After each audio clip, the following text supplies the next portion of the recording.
안녕하세요.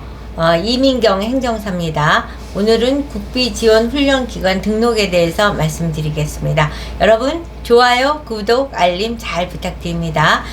국비지원훈련기관 등록이라는 것은 고용보험기금에 의해서 이제 그 재원이 거기서 확보되는 것이고, 그렇기 때문에 굉장히 엄격하고 까다롭습니다. 그리고 국비지원 훈련기관을 등록했다 하더라도 1년을 보장받는 것이고, 그 1년 동안 취업률을 평균치 이상을 받았을 적에 또 3년 연장이 될 수 있고, 그래서 3년 연장한 이후에 국비지원을 지속적으로 운영함에 있어서는 굉장히 유리하고 좋은 거라고 볼 수 있지만, 1년 내에 취업률을 많이 올릴 자신이 없다, 이럴 경우에는 고생은 고생대로 하고 지속성도 좀 약한 것이 국비지원 훈련기관이라는 점을 제가 늘 강조해 드리고 있습니다.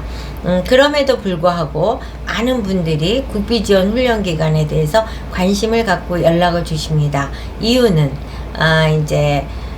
대부분의 수강생들이 내 돈 대고 강의를 듣기보다는 나랏돈 받고 강의를 듣기를 원하는 경우가 많기 때문에 학원에다 연락을 해서 국비지원 훈련 되나요? 이렇게 묻습니다. 그래서 저희는 아직 등록이 안 되어 있는데요, 뭐 이런 식의 대답을 하게 된다면, 네 알겠습니다 뚝뚝뚝 하고 전화가 끊긴 후에 음을 이제 들으면서, 내가 진짜 빚의 장편을 내서라도 이 국비지원 훈련기관 등록을 하고야 마겠다, 이런 생각을 하고 연락을 주십니다. 그렇지만 진행하는 과정에 후회를 많이 합니다. 너무 힘들어서. 그러지만 이제 시작을 하니까 꼬린점까지 가게 되시는데, 국비지원 훈련기관 등록을 하려면은 일단은 평생직업교육학원이 등록이 되어 있어야 됩니다. 평생직업교육학원은 교육청에서 등록을 하는 것이고, 가장 까다로운 전제 조건은 제2종 근린생활시설 괄호하고 학원이라고 명시되어 있어야지 등록 절차를 밟을 수 있고, 이제 오늘은 이제 국비지원 훈련기관 등록 위주로 말씀을 드리니까 그 내용은 건너뛰고, 어찌됐든 간에 평생직업교육학원 등록증이 나왔다, 그러면 그걸 갖고서 시작을 하는 게 국비지원 훈련기관 등록입니다. 그 서류를 갖고 실시 가능 직종 승인을 받아야 됩니다. 그래서 이제 평생직업교육학원에서 등록한 과목과 국비지원 훈련기관으로 등록하는 과목이 일치되는 그런 훈련 과정을 시작이 되고, 그걸 이제 NCS 과목으로 분류번호가 정해져 있습니다. 그러니까 그러기 때문에 그 분류번호에 따라서 NCS 강사를 또 승인을 받고, NCS 강사가 적어도 학원을 운영할 때 2명 이상은 있어야지 안전적으로 승인이 될 수 있다, 이렇게 해석을 하시면 됩니다. 그래서 NCS 강사 승인을 받고, 그 NCS 강사가 우리 학원을 선택하면 이제 그때서부터 그 강사를 활용해서 우리가 강좌를 열을 수가 있고, 과정을 신청하는데 강사는 김철수다, 이민경이다, 뭐 이런 식으로 기재를 해서 진행을 할 수 있습니다. 그러면 이제 강사 NCS 하고 실시간은 직종했다, 그러면 이제 그 다음서부터 행정지원 시스템에 입력해야 될 것을 입력하기 시작하는데, 그 입력의 방향성을 잡기 위해서는 훈련 과정을 어떤 과목으로 구성할 것인지를 먼저 정해야 됩니다. 그러면 그동안 우리는 이렇게 강의했어, 그러기 때문에 이렇게 할 거야가 아니고, NCS 번호가 있다고 말씀드렸죠. 그 NCS 번호 기준에 모든 과정에 어떤 과목으로 구성해야 되는지에 대한 기본 틀이 다 잡혀 있습니다. 그렇기 때문에 거의 10차 방정식을 풀듯이 그 과정에 과목을 넣는 작업을 해야 됩니다. 그래서 과정 하나에 대해 과목을, 이렇게 과정을 우리는 40시간을 한다, 80시간을 한다, 120시간을 한다, 이런 식으로 시간을 정한 다음에 과목을 정하는데, 여기서 팁을 드린다면, 이제 저희한테 등록을 해서 학원을 운영하시는 대표들 말씀에 의하면, 시간이 너무 길면 중도 하차를 하는 사람이 많고, 그로 인해서 이제 취업률이 저조하게 나오기 때문에 시간은 길지 않게 하는 것이 좋다, 이런 얘기를 하더라고요.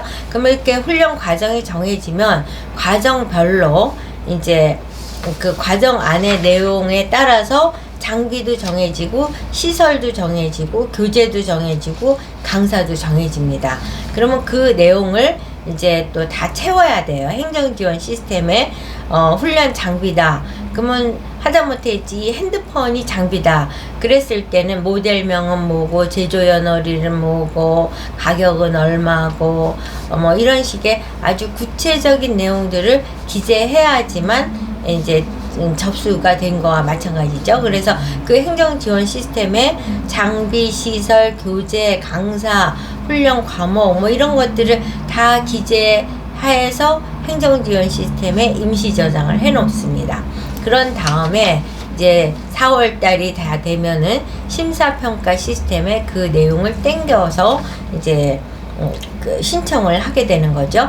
그러면 여기 과정에서 NCS 강사가 NCS 강사 승인을 받은 다음에 중요한 건 또 보수교육을 받아야 됩니다. 12시간과 보수교육이, 기본교육이 12시간이고 기초교육이 2시간에서 14시간의 의무교육을 받아야지만 강사로서 활동을 할 수가 있게 되는 겁니다. 이렇게 해서 이제 다 해서 신청을 했다. 신청을 한 다음에는 이제 5월 달부터는 이제 현장 실사를 나오게 되죠. 그래서 현장 실사를 준비를 하는 이제 과정이 필요한데, 현장 실사는 우리가 심사평가 시스템에다가 입력한 그 내용들이 현장에 고스란히 반영이 돼서 잘 운영될 준비가 되어 있는지를 현장 실사를 위한 정책위원이 한 4~5명이 이제 방문을 하시고, 한 그날 3시간 내지 5시간 정도는 아주 진을 빼면서 현장 심사를 하게 됩니다. 그렇기 때문에 정말 이 국비지원 훈련기간 신청과 등록 완료는 굉장히 어려운 절차를 거쳐야 되고, 이에 따라서 이제 대행비도 좀 비쌉니다. 그러다 보니까 많은 업체에서 상담을 하지만 실제적으로 의뢰하는 학원은 그렇게 비율이 높지는 않습니다. 근데 이제 그 평균적으로 그 고액의 대행비를 맡기면서 흔쾌하게 의뢰를 하시는 학원의 분류가 있습니다. 드론학원이라든가 미용학원, 피부 미용학원, 또 네일아트, 꽃꽂이, 공예학원, 커피 바리스타, 이런 쪽은 이제 과감히 대행비를 내고 의뢰를 하시는데, 많은 학원들이 상담을 하지만 그렇게 비싸요? 이렇게 말씀을 하십니다. 그렇지만 저희 입장에서는 그 업무량이 어마어마하게 많고 기간도 거의 1년 가까이, 예를 들면 올해 4월에 2025년 4월에 신청할 업체가 2024년 한 7, 8월에 이미 저희한테 의뢰해서 이제 진행을 해 나가고 있습니다. 그러니까 거의 한 7개월에서 12달 정도를 이 업무를 같이 해 나가다 보니까 뭐 급여로 따지면 몇십만 원이 안 되는 급여가 되는 거죠. 그렇기 때문에 이제 내는 사람은 한꺼번에 굉장히 비싼 부담을 한다 하지만은 대행을 맡아서 해드리는 입장에서는 굉장히 저가의 아이템이다 해도 과언이 아닐 것입니다. 그래서 이제 다시 총정리해서 말씀을 드리면, 국비지원 훈련기간 등록을 위해서는 평생직업교육학원 등록이 이미 되어 있어야 되고, 그걸 갖고 실시가능 직종을 승인을 받고, 그 다음에 NCS 강사 등록도 하고, 그 다음에 훈련 과정을 짠 다음에 훈련 과정에 맞게 교재, 또 장비, 시설, 강사 이런 것들을 구성을 해서 신청을 하게 된다는 말씀을 드리고, 그리고 이제 제가 강조해 드리는 거는, 많은 분들이 이제 국비 지원을 한다. 그럼 100만 원짜리 수강료다. 그럼 100만 원을 다 국비를 지원을 해준다라고 오해를 하실 수가 있는데, 그렇지 않습니다. 과목별로 평균 취업률이 있기 때문에 평균 취업률 비율만큼만 지원을 하게 됩니다.